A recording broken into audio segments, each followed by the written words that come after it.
Nós vamos receber agora o professor Castro Rocha. Bom dia, professor. Bom dia, Vivian. Bom dia, William. Bom dia, Rodrigo. Vamos lá, professor. As vésperas desses atos aí convocados por Jair Bolsonaro para o dia 25, vésperas de depoimento também, na quinta-feira, um grupo de quase 90 deputados usou essa crise diplomática entre o Itamaraty e Israel para pedir o impeachment do presidente Lula. Um deles, vamos ver se vocês adivinham aí, Nicolas Ferreira, do PL de Minas Gerais. Vamos dar uma olhada no que ele escreveu no X, no Twitter. Vamos colocar aí para a gente ver. Tá aí, assinado o pedido de impeachment do Lula, crime de responsabilidade, segundo a lei, talalá, cometer ato de hostilidade contra a nação estrangeira, expondo à República o perigo da guerra ou comprometendo-lhe a neutralidade, professor Rocha. Olha, eu fico feliz que você tenha trazido justamente a referência do Nicolas Ferreira, porque são 90 deputados. Mas é muito importante destacar a presença do Nicolas Ferreira, porque ele representa hoje, na política brasileira, o maior risco que nós enfrentamos. Veja o que eu vou propor, Vivian, que pode parecer surpreendente. O Nicolas Ferreira é mais perigoso do que Jair Messias Bolsonaro. Muito mais perigoso. Em que sentido? No sentido que o Nicolas Ferreira representa o fim da política. A impossibilidade completa de pensar na atividade política como uma atividade de negociação das diferenças. Política é isto. Por isso, o presidente Lula é um grande estadista, pela sua capacidade quase macunaímica de tentar conciliação entre opostos. O Nicolas Ferreira representa uma ameaça ainda maior do que Bolsonaro, porque não apenas ele é de extrema-direita, ele é religioso e fundamentalista. O Nicolas Ferreira tem várias declarações, dadas em púlpito, mas também no plenário, em que ele afirma com todas as palavras que religião só há uma. Deus verdadeiro só há um. A religião dele, o Deus que ele professa. Essa transferência para a política do fundamentalismo religioso é o que está na base da tragédia humanitária do genocídio que nós assistimos neste momento. É o que está na base, Vivian, Rodrigo e William, de um dos fenômenos mais perigosos do século XXI, que é a associação da extrema-direita transnacional com uma certa imagem de Jerusalém, de Israel. É exatamente o que a gente dizia aqui antes, né? Antes do professor Castro Rocha, um pouquinho antes do Nassif também, como que a extrema-direita israelense, por exemplo, esse Itamar Ben-Gvir, vamos falar claramente, né? O Netanyahu nem é religioso, o Netanyahu é da tradição da direita, mas ele se aproveita do discurso religioso, assim como o Bolsonaro, que nunca foi religioso, foi lá se jogar lá no Rio Jordão e nem sabia o que estava fazendo direito ali, mas sabia, porque politicamente queria se aproveitar. Mas quem manipula mesmo o sentimento religioso é esse aí que está na tela, que é o Itamar Ben-Gvir, e que fala, e os seguidores dele dizem, nós somos os representantes da verdadeira religião, do verdadeiro Deus.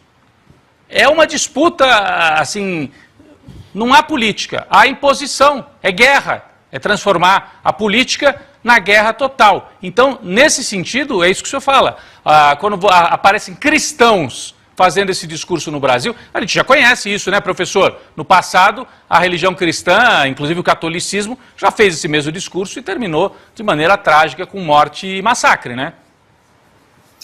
Porque só pode haver política, Rodrigo, se não houver intolerância. Porque a base da política é a capacidade de sentar numa mesa, que de preferência deve ser redonda para que as ideias circulem, e de escutar o que o outro diz e de fazer concessões. Não há política sem realização de concessões. Mas, Rodrigo, essa situação pode ser ainda mais preocupante. Podemos falar um pouquinho sobre esse tema? Sim, acho que claro. Por aí. Vamos lá. Porque eu levei muito tempo para compreender por que a extrema-direita transnacional tem esse culto a Israel e Jerusalém. O que está por trás disso? É algo muito surpreendente. Veja, não se trata de um culto a Israel ou a Jerusalém. Do que se trata, e isso é muito claro na Igreja Universal do Reino de Deus. Se vocês, mesmo se nós não prestarmos atenção na Igreja Universal, se eu disser para vocês que há 20, 25 anos atrás, quando a Igreja Universal começa a ter importância, vocês se recordam que a Igreja Universal era sobretudo a Igreja de Cristo? Que Cristo era o que o tempo todo era evocado pela Igreja Universal? E se eu lhes disser que nos últimos 15 anos há uma modificação teológica fundamental nas igrejas neopentecostais que começou nos Estados Unidos e que foi importado. É a chamada teologia do domínio. Não mais a teologia da prosperidade, que é o princípio dessas igrejas neopentecostais, mas a teologia do domínio. Rodrigo, quando eu realmente compreendi o que é a teologia do domínio, eu caí da cadeira. Veja, eu vou tentar ser o mais sucinto e claro possível, porque é muito importante que se entenda isso. É assim, uma transferência teológica. As igrejas neopentecostais não mais são igrejas de Cristo, porque Cristo já era contraditório com a teologia da prosperidade, mas com a teologia do domínio, que é uma teologia do domínio político e da imposição violenta da própria fé e do próprio Deus sobre todo aquele que pensa de forma diversa. Então, vejam o que acontece hoje nas igrejas neopentecostais. Verdadeiro Deus, verdadeira religião. Há uma transferência radical do Novo para o Velho Testamento. Mas no Velho Testamento não é Moisés, o sábio que conduz o povo no deserto para a libertação. Não é Jó, aquele que aprende com sofrimento a amar ainda mais o seu Deus. Não é José, aquele que perdoa os irmãos. Não é Salomão, o Senhor da Justiça, capaz de dirimir questões impossíveis, usando o bom senso e buscando sempre a justiça. É o Deus para da fúria, a extrema-direita, é isso. William, para a extrema-direita transnacional, o modelo, e você verá, Rodrigo, Netanyahu, Trump, Bolsonaro, Javier Milei, o modelo é Davi. Mas não o Davi, aquele que derrota Golias, usando a astúcia e não a força. É o Davi, senhor de exército. É o Davi, senhor do império. É o Davi, aquele que uma vez, observando uma mulher no seu banho de purificação, por ela se encanta. A possui, a violenta, Betsabá, Batsheva, Betsabé, como se quiser pronunciar. Um problema, ela engravida. Problema maior, ela é casada. Problema se multiplica, ela é casada com um soldado do exército de Davi, Urias. Rodrigo, o que faz Davi? Envia Urias para a guerra. Envia Urias para a guerra como um general, como uma forma de compensar o pecado que cometeu? Envia para a frente de batalha, para que ele morra. Urias morto, ele se casa, ele adota Betsabé como uma de suas concubinas. O filho dessa união perece, juízo divino. Um dos filhos do casal é Salomão.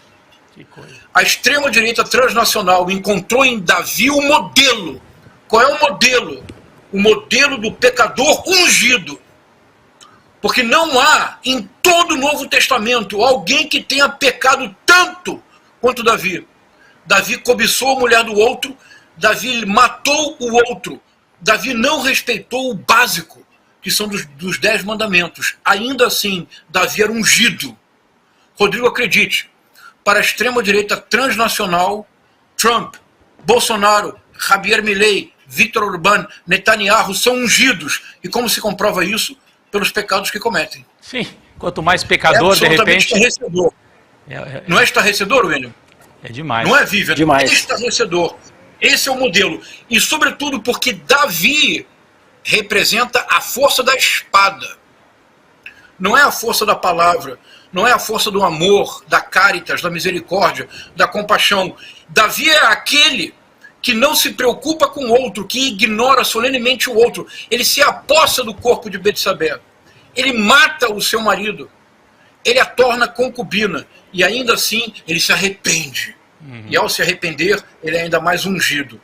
Então, a extrema-direita transnacional retorna a Israel, não o Israel dos profetas, não o Israel de Messias, não o Israel de Abraão, não o Israel do misericordioso José. A famosa história do José que é entregue pelos irmãos e que depois, tendo a chance de se vingar dos irmãos, perdoa todos os irmãos, numa espécie de imagem futura de Cristo. A extrema-direita se reúne a Jerusalém e a Israel, mas é preciso dizê-lo, sobretudo a Davi. Em alguma medida, o atual massacre, genocídio, e veja, genocídio mesmo. O Tribunal Internacional Penal de Haia tem um estatuto, que é o Estatuto de Roma. O artigo número 6 é o artigo que define genocídio. 5 práticas são definidas como genocídio. Todas estão em curso no atual massacre realizado contra os palestinos em Gaza. Então, isso me custou muito trabalho compreender. E eu acho que nós precisamos tentar tornar ao máximo essa questão uma questão do debate público. E por quê? Porque com esta concepção de política, a única possibilidade é a retórica do ódio, é a desumanização do outro, é a repetição de massacres, seja simbólicos, seja massacres físicos, como os que estamos assistindo agora. Não é uma questão simples, porque essa articulação da extrema-direita é transnacional. Por isso, Milei, Bolsonaro, Orbán, Trump, todos queriam, alguns fizeram, outros tentaram transferir a embaixada para Jerusalém, mas, sobretudo, todos seguem este modelo. O modelo não é o modelo da misericórdia, não é o modelo da compaixão, é o modelo do império das armas. Eu nunca tinha visto nosso chat aqui em tão polvorosa, graças a essa aula que o professor Castro Rocha... Eu estava aqui no nosso chat interno falando da mesma coisa, o professor faz catequese parecer legal, mas aqui no nosso chat muita gente falando, o Tiago, Davi Talarico é o retrato desse evangelistão, e o Glutão falando sensacional, a Lídia Justino, que aula foi essa? Obrigado, professor César, só reforçando o nosso espírito aqui da nossa equipe também, toda do ICL, o nosso chat também, agradecendo essa aula, e é importante demais, né? Porque a gente não consegue, é difícil a gente conseguir entender que ligação tem o presidente da Hungria com o primeiro-ministro de Israel e o presidente da Argentina, sendo que o presidente da Argentina é católico, o presidente do Brasil é católico, mas flerta com os evangélicos. O que os judeus têm a ver com isso? Explicação muito boa do professor, a aula magna aqui pra gente sobre essa questão do professor Castro Rocha. Eu não entendo nada de religião, mas esse retorno ao Velho Testamento é visível na operação da Igreja Universal do Reino de Deus. É curioso que enquanto o Castro Rocha falava, eu abri aqui meu celular e tinha uma fotografia, por coincidência, eu imagino, do Edir Macedo vestido como se fosse um rabino. Ele passou a usar as roupas, né, que faziam alusão... A estética mudou também. A estética, exatamente. Era esse termo que eu queria usar. As barbas compridas, a roupa mudou, faz então todo é sentido. A estética do Antigo Testamento. O professor tem toda a razão, porque no começo a Igreja Universal sempre jogou com essa coisa da prosperidade, né, de você pode, que tinha muito a ver com o protestantismo lá na origem, né, você, né, o self-made man, correr atrás e tal. De repente muda para essa estética, não é só a estética, é isso que ele estava nos explicando hoje. Por trás dessa estética, que era o que eu enxergava, imagina, eu trabalhei na TV Record, então via isso no dia a dia lá. Olha aí, a estética do Velho Testamento, do Antigo Testamento. Como se fosse uma espécie de rabino, o Templo de Salomão, né? É algo muito forte, realmente uma... Fala, William. Não, e esse tweet que está mostrando aí, dizendo que o Brasil, que a igreja pode ser proibida de realizar a fogueira santa de Israel, eu acho que a única coisa que afeta a relação entre Brasil e Israel são as excursões que eles faziam, né? Porque eles ganhavam muito dinheiro com excursão na época de carnaval para ir lá ver as águas do Rio Jordão. Então parece que a única coisa que vai ser afetada nesse comércio entre Brasil e Israel são essas viagens dos evangélicos para Israel. Tem também os católicos, para falar bem a verdade, né? Antigamente, né? E, pessoal, os católicos também iam. Tem uma outra questão. Tem uma outra questão, Rodrigo, que também ajuda a compreender algo que eu levei muito tempo para entender, eu devo ser honesto. Por que é que a extrema-direita neopentecostal é tão próxima à extrema-direita... Por que os neopentecostais são tão próximos à extrema-direita no campo da política? Porque há uma afinidade estrutural inesperada e quase nunca mencionada. Os políticos associados às igrejas neopentecostais levaram para a política a técnica de monetização das igrejas neopentecostais. Assim como as igrejas neopentecostais vivem não de dízimo não. Há um vídeo circulando agora do pastor Silas Malafaia, em que ele pede para as pessoas sacrificarem o dinheiro do aluguel. Há um outro vídeo, não me lembro agora de qual pastor, mas é mais um desses pastores mercadores da fé alheia, em que ele diz que 10% é de Deus, a oferta tem que ser além do dízimo. Diz, olha, 10% é de Deus, para a igreja é acima dos 10%. Os políticos de extrema-direita, eles monetizam a atividade política em todas as suas camadas. Por exemplo, o Nicolas Ferreira é uma máquina de produzir monetização. Ele acabou de lançar um curso chamado A Caixa Preta da Política. Vivian, acredite, é um curso no qual ele ensina, dá o passo a passo para que você se torne um político sem contar com recursos, desde que você pague o curso dele, claro. Então, a monetização da política pela extrema-direita tem as técnicas de persuasão e as técnicas utilizadas pelas igrejas neopentecostais para literalmente tirarem dinheiro dos seus fiéis. Qualquer manifestação política sempre há um PIX para aluguel, para trio elétrico, para logística, para organização. Então, os elos entre a extrema-direita política e as igrejas neopentecostais é algo muito preocupante. E há um elo final, que é a perfeita manipulação das redes sociais. Então, Rodrigo, você percebe que, na verdade, um político como Nicolas Ferreira, ele é muito mais perigoso do que o Jair Messias Bolsonaro, porque ele é mais preparado. 2, porque ele tem atrás dele uma estrutura que o Bolsonaro nunca teve. No caso do Nicolas Ferreira, é a Igreja da Lagoinha, em Belo Horizonte, que é um império da fé. Tem igrejas em todo o mundo, inclusive nos Estados Unidos. Eles contam com essa estrutura de arrecadação de recursos e, recordemos, arrecadação de recursos que não paga imposto. 100% líquido. Nós estamos falando de centenas de bilhões de reais ao longo do ano. Nada é mais perigoso para a democracia brasileira hoje do que um político como Nicolas Ferreira. E ele não tem, né, Vivian, desculpa, ele não tem o passivo de ter sido militar, de ter falado as barbaridades outras. Ele fala barbaridades também, mas não ter falado aquelas barbaridades do Bolsonaro. Tem uma imagem de um jovem. O Bolsonaro é o tiozão, né? É o tiozão. O Isso. Nicolas tem uma imagem jovem. Pro jovem que não gosta muito de política, ele é que nem eu também. Ele fala mesmo, né? O lacrador, né? O cara que mexe nas redes sociais. O Bolsonaro tenta fazer isso e faz com a ajuda dos filhos, de maneira que a gente sabe que é eficaz para o que ele pretende, mas o Nicolas Ferreira tem essa questão da juventude. Você olha para ele, é um garoto, né? Nem é tão garoto assim, mas ele vende essa imagem da juventude, que pode ser perigosa, além dessa conexão. Eu achei a fala do Castro Rocha muito interessante, porque ele começa com o Nicolas Ferreira, eu falei, onde que ele vai? De repente ele dá uma volta e retorna para o Nicolas Ferreira, como um bom professor, né? Que às vezes você está numa aula, você fala assim, peraí, onde que o professor vai chegar? Eu tinha bons professores que faziam isso. Você fala, cadê? Sumiu do tema da aula? Mas ele voltou. Né, na sua pergunta inicial. É perfeito, professor, e acho que a síntese de tudo isso que você trouxe para a gente agora é esse evento, essa manifestação do dia 25, porque o Nicolas Ferreira já confirmou a participação dele, o Weingarten defende a participação do embaixador de Israel, e quem banca tudo isso, pelo menos um dos investidores, é justamente Silas Malafaia. Investidores, gostei da palavra. Ele falou que não vai investir mais não, falou que deu muita confusão, não vai investir mais não, que ele não vai investir o dinheiro da igreja, viu, professor? Vai investir o dinheiro dele, pessoal, que tem muita diferença, claro. Ele deu uma entrevista junto com o Fábio Weingarten, em que ambos fizeram questão de dizer, não é dinheiro público. De repente vocês até têm essa entrevista aí. Aí o Silas Malafaia diz assim, a associação Vitória em Cristo, pessoal, Vitória em Cristo. Para qualquer pessoa que conheça o mínimo da filosofia de Cristo, do ensinamento existencial de Cristo, a ideia de vitória em Cristo é uma contradição em termos, mas não importa.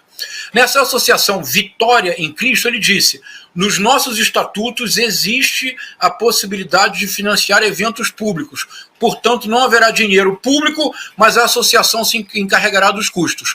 Houve, evidentemente, uma grande polêmica, e mais do que isso, Rodrigo, ele correu o risco de tornar a sua associação impossível do ponto de vista jurídico ao financiar um movimento político. Ele voltou atrás, disse, não, quem financiará sou eu. William, que você sugeriu ironicamente, da onde veio o dinheiro do Silas Malafaia? Do Ministério. Então, a fotografia que você pintou, Vivian, é um retrato acabado desta situação. O pastor Silas Malafaia convoca, organiza e financia. O Fábio Weingarten convoca o embaixador de Israel. Nicolas Ferreira é um dos principais articuladores. É uma imagem, uma fotografia do que pode ser o futuro do país. O futuro distópico de uma república fundamentalista que deixará de ser república. O perigo, Rodrigo, não é pequeno. Porque, veja, o Edir Macedo publicou, nos anos 90, um livro, cujo título não era apenas um título, era uma confissão. O livro era Projeto de Poder. Simplesmente isso. Você lê o livro com cuidado, como eu li, até para conversar com vocês. O livro tem duas referências teóricas fundamentais. Thomas Hobbes, o lobo o homem é o lobo do homem, por isso o Estado é importante para ter o monopólio da violência. E além de Thomas Hobbes, Vivian, qual é a referência teórica fundamental do livro do Edir Macedo? Antigo Testamento. Claro. Na última página tem uma frase espantosa. Ele diz assim, veja, década de 90, William, estava tudo dito. Ele escreve assim, somos hoje quase 40 milhões de evangélicos. Ponto. Seria uma pena se esse potencial fosse desperdiçado. Que potencial? Potencial político. Qual foi o primeiro político brasileiro a compreender isto? Antony Garotinho, que na eleição presidencial de 2006 ficou em terceiro lugar. Vocês se recordam disso? Sim. Atrás do Lula, presidente, e do José Serra. Terceiro lugar com 10% dos votos. De onde vieram os votos do Garotinho? Dos evangélicos. Em 2018, pesquisas muito bem feitas, que analisaram os votos, a tendência de votos por preferência religiosa, detectou que, na verdade, os evangélicos, pela primeira vez em 2018, decidiram uma eleição. Porque a diferença de votos que os evangélicos que votaram no Bolsonaro e os que votaram no Haddad era de aproximadamente 13 milhões de votos. Entre 12 a 13 milhões de votos. A diferença que elegeu o Bolsonaro.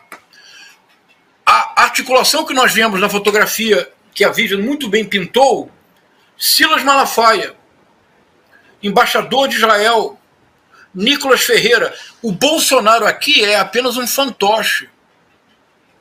E a nossa sorte, em alguma medida, é que esse fantoche foi o Bolsonaro. Rodrigo, imagine o que teria acontecido com este país se o fantoche, em lugar de ser o Bolsonaro, fosse o Nicolas Ferreira com 55 anos de idade.